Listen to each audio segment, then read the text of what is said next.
Google ম্যাপে কি আসলেই দেখা যাচ্ছে ইয়াজুজ মাজুজের সেই রহস্যময় প্রাচীর, যার পেছনে হাজার হাজার বছর ধরে বন্দী আছে এক ভয়ানক মানবজাতি? কিয়ামতের আগে এই প্রাচীর ভেঙে যখন তারা বের হবে, তখন পৃথিবীর বুকে নেমে আসবে চরম বিপর্যয়। কিন্তু আধুনিক বিজ্ঞানের এই যুগে ঠিক কোথায় লুকিয়ে আছে বাদশাহ জুলকারনাইনের তৈরি সেই লোহা ও তামার দেয়াল? আপনার কাছে কি মনে হয়, বিজ্ঞান কি খুঁজে পেয়েছে? তাহলে কমেন্টে এক লিখে জানান। পবিত্র কুরআনের সূরা আল কাহাবে বলা হয়েছে, বাদশাহ জুলকারনাইন অত্যাচারী ইয়াজুজ মাজুজের হাত থেকে মানুষকে বাঁচাতে দুটি পাহাড়ের মাঝে লোহা ও গলিত তামা দিয়ে এই দুর্ভেদ্য প্রাচীর নির্মাণ করেছিলেন। শুধু কুরআনই নয়, বাইবেলেও গগ অ্যান্ড ম্যাগগ নামে এই জাতির উল্লেখ আছে।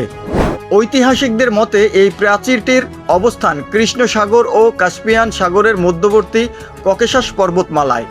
বর্তমানে অনেক গবেষক স্যাটেলাইট প্রযুক্তি এবং গুগল আর্থের মাধ্যমে এই দুর্গম পাহাড়ি অঞ্চলের প্রাচীন গিরিপথগুলো পরীক্ষা করে দেখছেন। প্রাচীন মানচিত্রেও এই অঞ্চলে বহিরাগত আক্রমণ ঠেকাতে বড় লোহার গেট বা প্রাচীর থাকার প্রমাণ মেলে। তবে প্রযুক্তি এত উন্নত হওয়া সত্ত্বেও এই প্রাচীরটি আজও মানুষের চোখের আড়ালে। এ এক বড় রহস্য। আজকের বিজ্ঞান যখন মহাকাশ জয় করে ফেলেছে, তখন এত বড় লোহা তামার প্রাচীর আমাদের সামনে ধরা দিচ্ছে না কেন?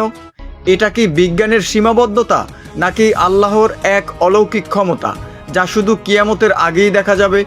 আপনার মতামত কমেন্ট করে জানান। ভিডিওটি শেয়ার করতে ভুলবেন না। এমন অজানা বিষয়ের রহস্য জানতে গহীনকাল ফলো করুন।